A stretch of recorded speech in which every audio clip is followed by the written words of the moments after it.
स्थाहि सोमिन्मदे ब्रह्मा चकार वर्धनम् शविष्ठवज्रन्नोजसा पृथिव्या निशशा अहिमर्चन्ननु स्वराज्यम्। ओम शांति शांति शांति।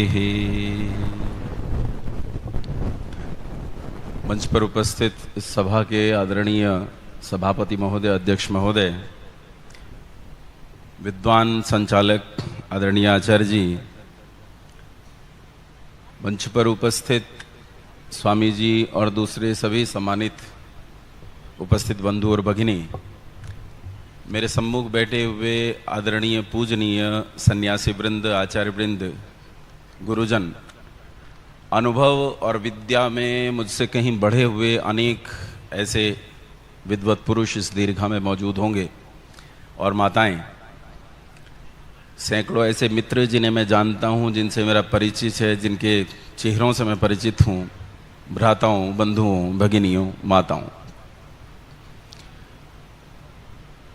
मैं जब शिलान्यास हुआ उस समय भी आना चाहता था, लेकिन उस समय नहीं आ पाया। अभी जब मेरे पास ये सूचना पहुंची तो मैं आना चाहता था, फिर बीच में कुछ गड़बड़ हो गई तो आने में समस्या होने लगी। लेकिन आचार्य प्रियेश जी की ऐसी बाध्यता उपस्थित हो गई, उन्होंने कहा आचार्य जी कुछ भी करेंगे, आप आएंगे जरूर। अच्छा, मैं आया तो यहाँ जो गुरुजन हैं, सन्यासी वृंद हैं, आचार्य हैं, बड़े हैं, विद्वान हैं, मैं तो उनकी चरण वंदना करने आया था। ये सोच रहा था कि दीर्घा में बैठकर सुनूंगा, लेकिन फिर यहाँ बोलने के लिए कहा गया। हाँ, संचालक महोदय का इतना जरूर मैं आचार्य जी का सहयोग करूंगा कि समय उनका बचाऊंगा ही, मैं खाऊंगा नहीं। एक तो उन्होंने कहा समय का ध्यान रखना है, फिर मैं यहाँ डायस पर पहुंचा तो यहाँ लिखा रखा है समय समाप्त। हाँ, आचार्य जी आप अपना वक्तव्य दे सकते हैं, अपने पास समय है पर्याप्त। ना कोई बात नहीं। आइए एक छोटी सी चर्चा आपसे करके और फिर मैं विराम लूंगा। संसार ने सुख ढूंढना चाहा, सारा संसार सुख ढूंढना चाहता है। संसार सुख ढूंढने के क्रम में पिछली कुछ शताब्दियों में ऐसी सामाजिक व्यवस्थाओं के बीच में पहुंचा जहां उसने सोचा कि सुख मिलेगा, लेकिन सुख तो मिला नहीं। ऐसी कुछ व्यवस्थाओं में से एक दो व्यवस्था जिनकी चर्चा आपके बीच में करूं, समाजवाद, साम्यवाद, मार्क्सवाद। एक ऐसी व्यवस्था थी जो एक बुरी व्यवस्था से त्रस्त होने के बाद उत्पन्न हुई थी। यह नहीं कह सकते कि यह केवल शोषण करने के लिए उत्पन्न हुई थी, यह शोषण से उत्पन्न हुई थी। समाज में शोषण था, संसार में शोषण था। तब संसार के शोषित वर्गों में से कुछ लोगों ने यह विचार किया कि इस व्यवस्था को कैसे ठीक किया जाए और संसार में सुख के साधन कैसे खड़े किए जाएं। और सुख के साधनों को खड़े करने की जब योजनाएं उन्होंने बनाई, उन्हीं योजनाओं में मार्क्सवाद का उदय हुआ, उन्हीं योजनाओं में साम्यवाद का उदय हुआ, उन्हीं योजनाओं में सोशलिज्म, जिसे समाजवाद कहते हैं, उसका उदय हुआ। लेकिन क्या सच में साम्यवाद, समाजवाद, ये सोशलिज्म, ये मार्क्सवाद क्या संसार में संसार को सुख दे पाया? क्या ये दे पाया? दो वर्ग इसमें भी खड़े हो गए, एक सर्वहारा वर्ग, एक पूंजीपति वर्ग। और इसकी तो प्रतिष्ठा ही यहां से होती है कि सर्वहारा वर्ग विद्रोह करे पूंजीपति वर्ग के विरुद्ध। और पूंजीपति वर्ग भला क्यों चैन से रह जाए कि जब सर्वहारा वर्ग उसका विरोध कर रहा है, उसके विरुद्ध एक युद्ध की घोषणा कर रहा है। ऐसी स्थिति में पूंजीपति वर्ग शांति से नहीं बैठ सकता और एक भयानक युद्ध समाज में खड़ा हो गया।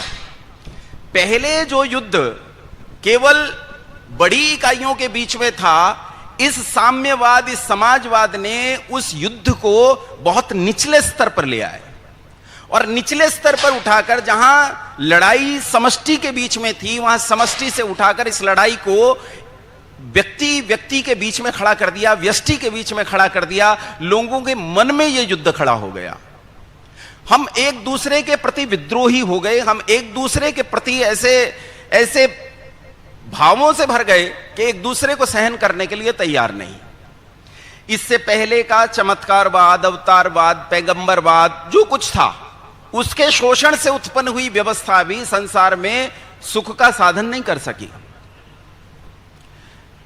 पशुओं में समझ की जो एक कल्पना हमारे ऋषि मुनियों ने हमारे बीच में रखी, एक व्यवस्था हमें समझाई कि पशुओं में भी कम से कम भोजन साझा और सुरक्षा साझा करने की एक ऐसी प्रवृत्ति होती है कि मधुमक्खी के छत्ते में वो कीट भी भोजन लाकर रखता है ताकि अन्य का भी पालन पोषण हो सके।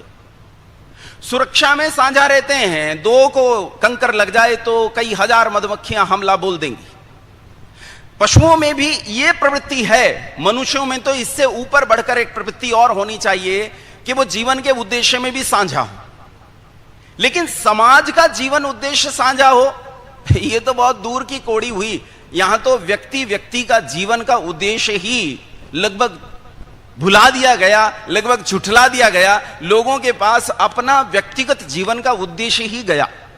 वो जीवन का उद्देश्य क्या है, वही गया। और जब ऐसा समाज बनता है, ऐसी व्यष्टि से जब यह समष्टि बनती है, ऐसे व्यक्ति से जब यह समाज बनता है, उस समाज में सुख का तो लेश भी होना संभव नहीं है। इसलिए आवश्यकता है कि इस व्यक्ति से, इस नागरिक से राष्ट्र की ओर, व्यक्ति से विश्व की ओर हम बढ़ें। अगर हम चाहते हैं कि विश्व में सुख हो, तो निश्चित बात है कि हमें इसे व्यक्ति में सुख पैदा करना पड़ेगा। और व्यक्ति में सुख पैदा करना पड़ेगा तो व्यक्ति के भीतर सुख की चीजें ढूंढनी पड़ेंगी। उसे ढूंढना पड़ेगा कि आखिर तेरे लिए क्या जरूरी है जिससे सुख पैदा हो। आचार्य चाणक्य ने कहा, सुखस्य मूलम धर्मः, सुख का मूल धर्म है। और उस धर्म को मुझे अपने भीतर लाना पड़ेगा। उस समाज में जहां रेलगाड़ी में लेटरिन का डब्बा भी सांखल से बांधकर रखना पड़ता है, उस समाज में जहां बैंक में एक 2 रुपए की पेंसिल को एक रस्सी से बांधकर रखना पड़ता है, वो समाज चरित्र में किस स्थिति में जा चुका है। अच्छा, मैं केवल भारत की बात नहीं कर रहा हूं, ये पूरी दुनिया में आप देख सकते हैं। अमेरिका ने वेल्थ में बहुत उन्नति की है, धन बहुत है, संसाधन बहुत हैं, पर आप आश्चर्य करेंगे वहां परिवार नष्ट हो गए। मेरे एक मित्र हैं, ऑस्ट्रेलिया रहते हैं, उन्हीं के एक मित्र हैं अमेरिका रहते हैं, वॉशिंगटन डीसी। वो लोग आपस में बात कर रहे थे कॉन्फ्रेंस में, तो वो दुखी इस बात से थे कि हम यहां रहते हैं, यहां के नागरिक हो गए हैं, लेकिन सबसे बड़ी समस्या है यहां परिवार नहीं है। परिवार की संकल्पना ही झुठला दी गई। जहां व्यक्ति का चरित्र छूट गया, जहां परिवार का चरित्र छूट गया, तब हम समाज के चरित्र की स्थिति का क्या आकलन कर पाएंगे, ये विचार करना है निश्चित रूप से। बहुत थोड़े से समय में तो मैं बस इतना ही कह सकता हूं आप सब लोगों से कि पहले तो मुझे स्वयं की ओर देखना होगा। जब मैं यहां आया तो आचार्य प्रियेश जी ने मुझसे कहा कि आचार्य जी आप अपना परिचय 3-4 पंक्तियों में मुझे लिखकर भेज दीजिए। तो मैं सोच रहा था मेरा परिचय क्या है।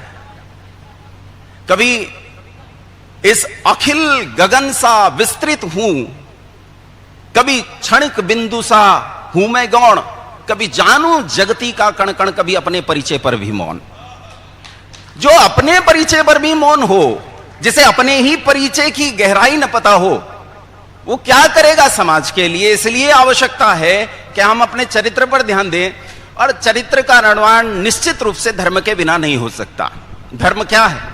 डूज और डोंट्स, क्या करना है क्या नहीं करना है, इसी का नाम तो धर्म है। ये अगर हम जान गए तो निश्चित रूप से हम अपना भी कल्याण कर पाएंगे और समाज का भी कल्याण कर पाएंगे। बहुत धैर्य से आप लोगों ने सुना, बहुत धन्यवाद। आप सभी को सादर प्रणाम।